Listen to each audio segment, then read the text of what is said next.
बहुत स्वागत है आपका हमारे इस खास कार्यक्रम में। मैं हूं आपके साथ साधना बत्रा। हर साल 26 जनवरी को गणतंत्र दिवस का पर्व मनाया जाता है। ये दिन हर भारतीय के लिए खास होता है। इस साल देश 76वां गणतंत्र दिवस मनाने जा रहा है। इस दिवस के मौके पर हर साल इंडिया गेट से लेकर राष्ट्रपति भवन तक राजपथ पर भव्य परेड का आयोजन होता है।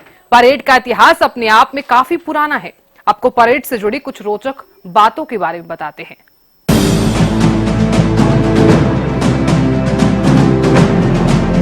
हर बार परेड में अलग अलग रंग, एक्टिविटी और थीम देखने को मिलती है। अब तक की परेड में कई खास चीजें भी देखने को मिली हैं। इस रिपोर्ट के जरिए अब आपको बताते हैं कि अब तक की परेड में क्या कुछ खास रहा है। शौर्य और संकलन की मिसाल पेश करते हुए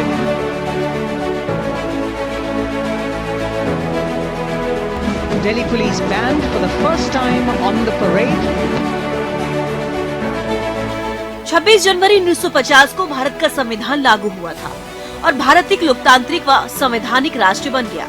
ये दिन बेहद खास है और बेहद उत्साह उमंग के साथ हम इस दिन को मनाते हैं। परेड में शानदार प्रदर्शन देखने को मिलते हैं। साल 2022 की परेड में पहली बार आईटीबीपी के बाइकर्स ने राजपथ पर जज्बा दिखाया। गणतंत्र दिवस की परेड में भारत तिब्बत सीमा पुलिस की जाबाज मोटरसाइकिल टीम अपने करतब दिखाती नजर आई। मोटरसाइकिलों की टीम 10 प्रकार के फॉर्मेशन में नजर आई। इस टीम का नाम डेयर डेविल है।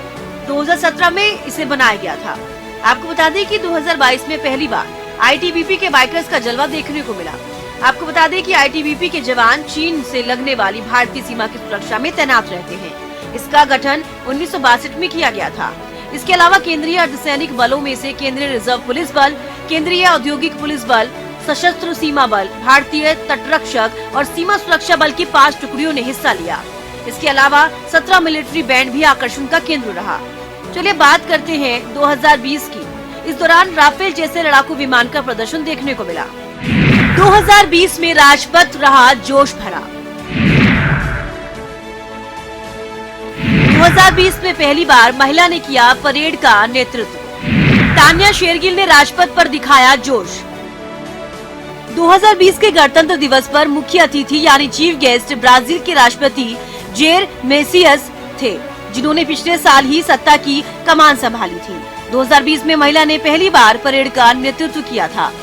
पंजाब के होशियारपुर की रहने वाली तान्या शेरगिल ने 26 जनवरी परेड में 147 जवान वाले पुरुष कंटिजेंट का नेतृत्व किया था।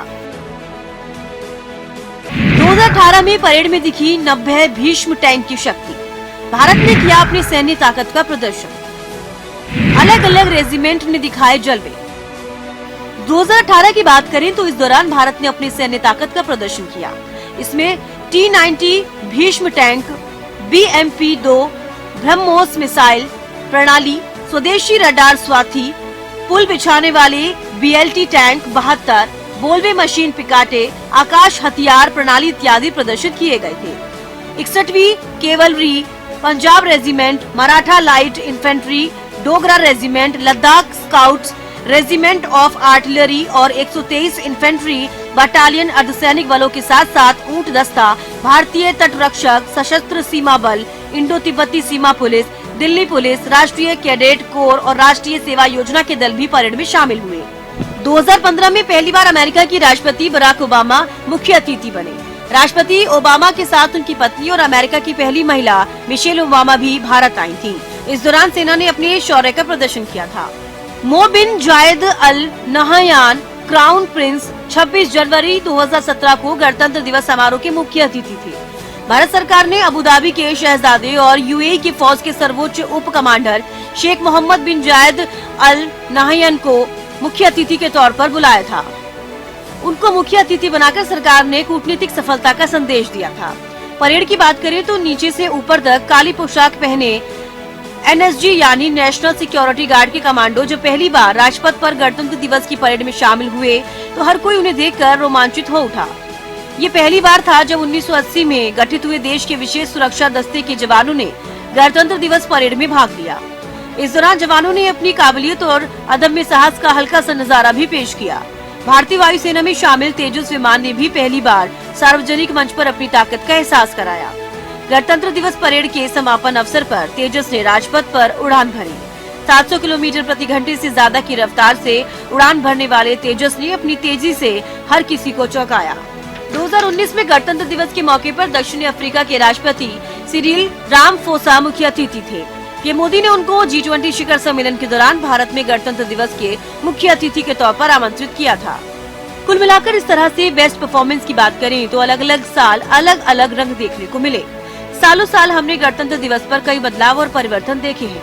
राजपथ पर जब भी परेड देखते हैं हम, हर भारतीय का सीना गर्व से चौड़ा हो जाता है। 26 जनवरी को संविधान लागू किया गया था। आजादी के बाद से ही हर साल ये परेड बहुत ही खास होती है। राजपथ पर होने वाली इस परेड में देश के हजारों नागरिकों के साथ राष्ट्रपति, प्रधानमंत्री और विदेशी मेहमान भाग लेते हैं। इस परेड में भारतीय सेना के शौर्य और भारतीय संस्कृति की झांकियां भी निकाली जाती हैं।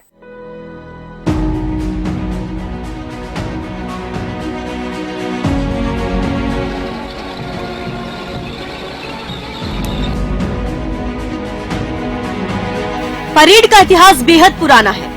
हर बार परेड में अलग अलग रंग देखने को मिलते हैं। शुरुआत से अगर देखा जाए तो परेड का इतिहास काफी। दिल्ली में 26 जनवरी 1950 को पहली गणतंत्र दिवस परेड राजपथ पर न होकर इरविन स्टेडियम में हुई थी। तब के इरविन स्टेडियम की चारों तरफ चार दीवारी न होने के कारण उसके पीछे पुराना किला साफ नजर आता था।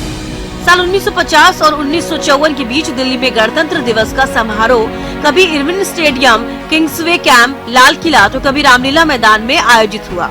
राजपथ पर साल 1955 में पहली बार गणतंत्र दिवस परेड शुरू हुई। 1953 की परेड रामलीला मैदान में आयोजित हुई थी। उस समय परेड में लोक नृत्य ने रंग जमाया था। परेड में आतिशबाजी भी की गई थी। वहीं 1956 में पहली बार हाथियों को परेड में शामिल किया गया था। इन हाथियों को खूब अच्छे से सजाया गया था। 1959 में दर्शकों पर बरसाए गए फूल। 1960 में बहादुर बच्चे रहे परेड में शामिल। हाथी पर सवार होकर बच्चों ने देखा परेड। इसके बाद साल 1958 में गणतंत्र दिवस के अवसर पर दिल्ली की सरकारी इमारतों को रोशन किया गया था और बड़े ही हर्षोल्लास के साथ भारतीयों ने राष्ट्रीय त्योहार को मनाया। फिर साल 1959 में परेड देखने आए दर्शकों पर हेलीकॉप्टर से फूल बरसाए गए और साल 1960 में बहादुर बच्चों को भी परेड में शामिल किया गया। इन बच्चों को हाथी पर बैठाकर परेड में लाया गया। कुछ इस तरह हर साल परेड में कुछ खास होता रहा। 1961 खास थी परेड। महारानी एलिजाबेथ थी मुख्य अतिथि। कई रंग नजर आए थे परेड में। 1961 में खास बात और थी। महारानी एलिजाबेथ मुख्य अतिथि के तौर पर पहुंची थी। गणतंत्र दिवस परेड में महारानी विशिष्ट अतिथि के तौर पर थी।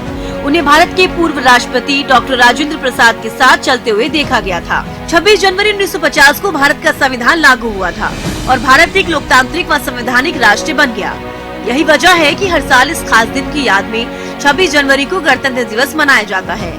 देश आजाद होने के बाद 26 नवंबर 1949 को संविधान सभा ने संविधान अपनाया था। इस वर्ष देश 75वां गणतंत्र दिवस मना रहा है। वर्ष 1947 में देश की आजादी के बाद संविधान निर्माण की तैयारी शुरू हो गई। इसके लिए भारतीय संविधान सभा का गठन हुआ और 26 जनवरी 1949 को संविधान को अपना लिया गया। हालांकि आधिकारिक तौर पर इसे 26 जनवरी 1950 को लागू किया गया।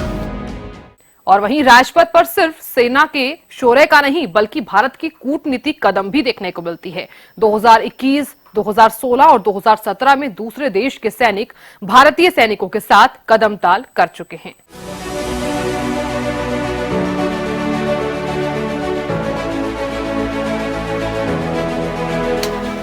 भारत और बांग्लादेश के रिश्ते बेहतर रहे हैं। सन 1971 में भारत ने पाकिस्तान के 2 टुकड़े करने में बांग्लादेश का साथ दिया था और इस कूटनीति कामयाबी को 2016 में 50 साल हुए। इस मौके पर बांग्लादेश सेना की टुकड़ी दिल्ली में राजपथ में परेड में हुई शामिल। 122 सैनिकों ने राजपथ पर भारतीय सैनिकों के साथ कदम ताल की। इस दस्ते की अगुवाई बांग्लादेश सेना के लेफ्टिनेंट कर्नल अबू मोहम्मद शाहनूर शावोन और उनके डिप्टी लेफ्टिनेंट फरहान इशराक और फ्लाइट लेफ्टिनेंट सिब्बत रहमान ने की। इस परेड में बांग्लादेश के तीनों सेना के दल रहे। 2016 में फ्रांस की सेना दिखी राजपथ पर। 35वीं इन्फेंट्री रेजिमेंट के जवान हुए शामिल। फ्रांस के राष्ट्रपति फ्रांसवा ओलांद भी थे मौजूद। इससे पहले की अगर हम बात करें तो 2016 में फ्रांस की सेना के 35वीं रेजिमेंट के जवान 26 जनवरी की परेड में शामिल हुए थे। इस रेजिमेंट में फ्रेंच आर्मी की बैंड के सदस्य भी शामिल थे। बता दें कि सन 1950 में गणतंत्र दिवस का परेड शुरू होने के बाद ये पहला मौका था जब राजपथ पर एक दूसरे देश की सेना परेड में शामिल हो रही थी। परेड में फ्रांसीसी दस्ते का नेतृत्व लेफ्टिनेंट कर्नल पॉल बरी कर रहे थे। फ्रांस के 76 सैनिकों ये दस्ता उस देश के सबसे पुराने रेजिमेंटों में से एक है। राजपथ पर फ्रांस का दस्ता जब मार्च पास्ट करता हुआ गुजर रहा था, तब सलामी मंच पर फ्रांस के राष्ट्रपति फ्रांसवा ओलांद मौजूद थे, जो इस समारोह में मुख्य अतिथि थे। 2017 में यूएई की सेना पहुंची भारत। यूएई के प्रेसिडेंशियल गार्ड भी रहे शामिल। दूसरे देश की सेना देखकर हर कोई रहा रोमांचित। 2017 में राजपथ पर इंडियन आर्मी के साथ कदमताल करने का गौरव संयुक्त अरब अमीरात की सेना को हासिल हुआ। इस साल यूएई के प्रेसिडेंशियल गार्ड के 149 सदस्य और यूएई आर्म्ड फोर्सेस बैंड के 35 सदस्य परेड में शामिल हुए थे। राजपथ पर निकलने वाली गणतंत्र दिवस की परेड में यूं तो हर बार भारतीय सेना और सुरक्षा बलों के विभिन्न अंग ही अपनी ताकत और काबिलियत का प्रदर्शन करते हैं, लेकिन इस बार पहली दफा यूएई की सेना ने भी इसमें भाग लिया। यूएई यानी कि संयुक्त अरब अमीरात की सेना के तीनों अंग जल थल और वायुसेना के 150 के करीब जवान परेड में शामिल हुए। अपने देश की सेना के जवानों को परेड में शामिल देख यूएई के राजकुमार शेख जायद भी रोमांचित नजर आए। खासकर उनके साथ आए यूएई के अधिकारियों ने तो खड़े होकर अपने कैमरों में अपने जवानों की तस्वीरें कैद की। बता दें कि ऐसा दूसरी बार हुआ है कि जब किसी विदेशी देश की सेना ने भारत के गणतंत्र दिवस परेड में भाग लिया। आजादी से भारत के संविधान के निर्माण तक देश एक गौरवमयी इतिहास है। रिपब्लिक डे पर होने वाली परेड का इतिहास भी इन्हीं कहानियों में शुमार है। क्या है गणतंत्र दिवस पर होने वाली परेड का इतिहास, इस रिपोर्ट के जरिए आपको दिखाते हैं।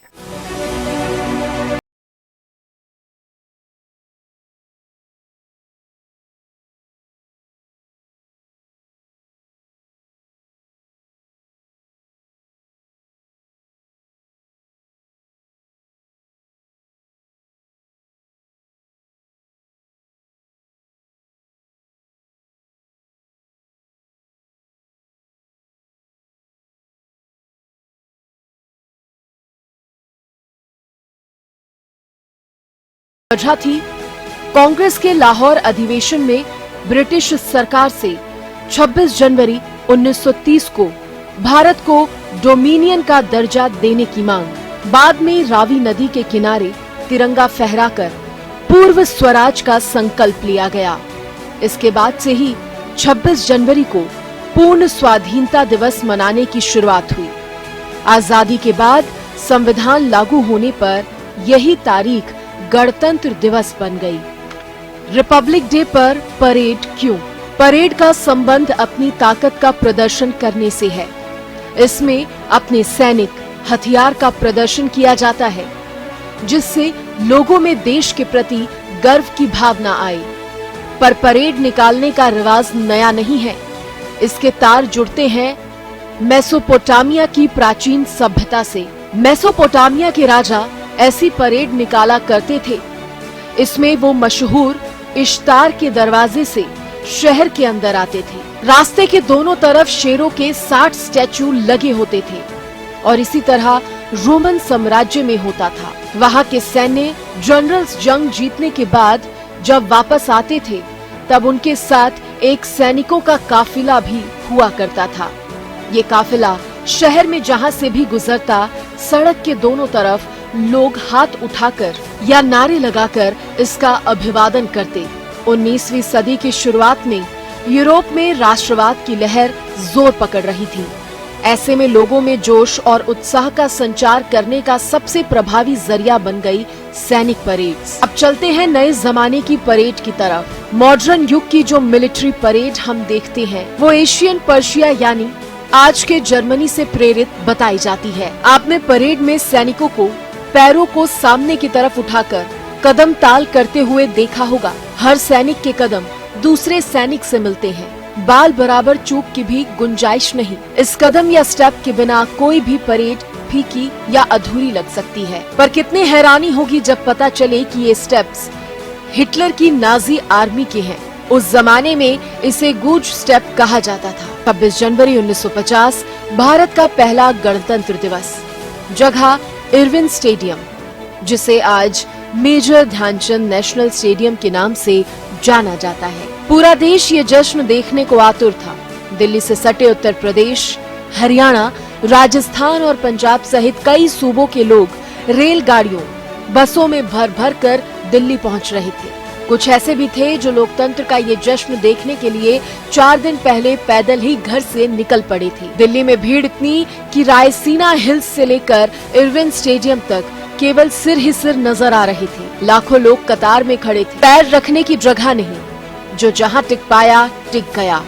घरों की छतें, पेड़, दुकानें सब लोगों से पटे हुए थे।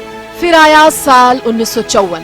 गणतंत्र दिवस की परेड को राजपथ, जिसे अब कर्तव्य पथ के नाम से जाना जाता है, जैसे जैसे समय बीता भारत की परेड और भी भव्य और शानदार होती गई। ब्रिटिश साम्राज्य का प्रतीकों का भारतीयकरण होने लगा था।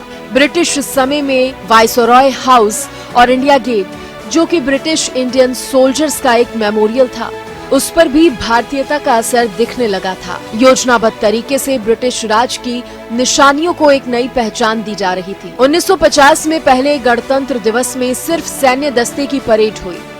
उस समय राज्यों की झांकियां नहीं निकाली जाती थी। पहली बार 1953 में सेना और कुछ अन्य सशस्त्र बलों के साथ राज्यों की भी झांकियों को शामिल किया गया। इसके पीछे का कारण क्या था? दरअसल 50 के दशक में भारत के राज्यों के बीच भाषाई आधार पर तनाव बढ़ रहा था। सभी को अपने कल्चर को बचाना था। ऐसे में विभिन्न राज्यों और परंपराओं का होने के बावजूद भी एक साथ राजपथ पर परेड देश की एकता को दर्शाती है। राज्यों के बीच का यही भेद मिटाने के लिए 1953 में पहली बार राज्यों की झांकियों को शामिल किया गया। इसका मकसद राज्यों के बीच एक तालमेल और एक स्वस्थ प्रतियोगिता डेवलप करना था और एकता की भावना बढ़े, और ये क्रम आज तक चला आ रहा है। अब आसान भाषा में समझते हैं परेड की थोड़ी बारीकियां। समारोह की शुरुआत होती है राष्ट्रपति का काफिला आने से। प्रेसिडेंट ऑफ इंडिया अपनी स्पेशल कार में होते हैं। इनके आसपास विशेष अंगरक्षक चलते हैं, जिन्हें प्रेसिडेंशियल गार्ड्स कहा जाता है, जो एक घुड़सवार यूनिट है। तिरंगा फहराने के समय राष्ट्रपति के घुड़सवार अंगरक्षक समेत वहां मौजूद सभी लोग सावधान की मुद्रा में खड़े होकर तिरंगे को सलामी देते हैं। फिर राष्ट्रगान बजता है। राष्ट्रगान के दौरान 21 तोपों की सलामी दी जाती है। साल 2022 तक पोंडर तोपों से सलामी दी जाती थी। उसके बाद साल 2023 से भारत में बनी मेक इन इंडिया तोपों से पहली बार राष्ट्रपति को सलामी दी गई। गणतंत्र दिवस की परेड ध्वजारोहण के बाद शुरू हो जाती है। सभी सैनिक और परेड में शामिल होने वाले व्यक्ति, चाहे वो एनसीसी के कैडेट्स हों या झांकी की व्यवस्था देखने वाले सहायक हों, सभी तड़के 3 से 4 बजे ही कर्तव्य पथ पर पहुंच जाते हैं। परेड में शामिल होने के लिए सभी दल सैकड़ों घंटे तक अभ्यास कर चुके होते हैं, जिसकी तैयारी कई महीने पहले ही शुरू हो जाती है। सर्वश्रेष्ठ परेड की ट्रॉफी देने के लिए पूरे रास्ते में कई जगहों पर जजेस को बिठाया जाता है।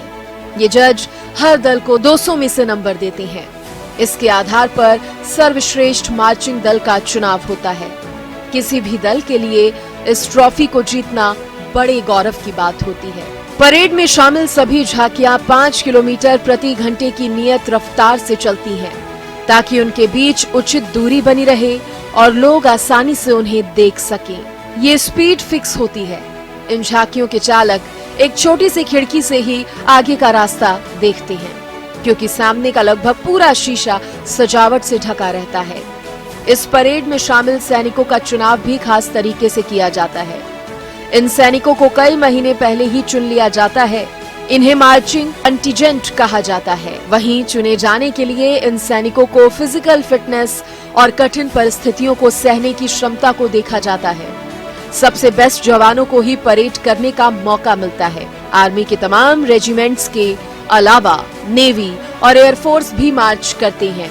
साथ ही अन्य केंद्रीय बल जैसे सीआरपीएफ, सीआईएसएफ और एनएसजी भी इस परेड का हिस्सा होते हैं। दिल्ली पुलिस देश की एकमात्र ऐसी पुलिस है जो इस परेड में हिस्सा लेती है। News desk, Haryana news. फिलहाल हमारे इस खास कार्यक्रम में इतना ही। नमस्कार।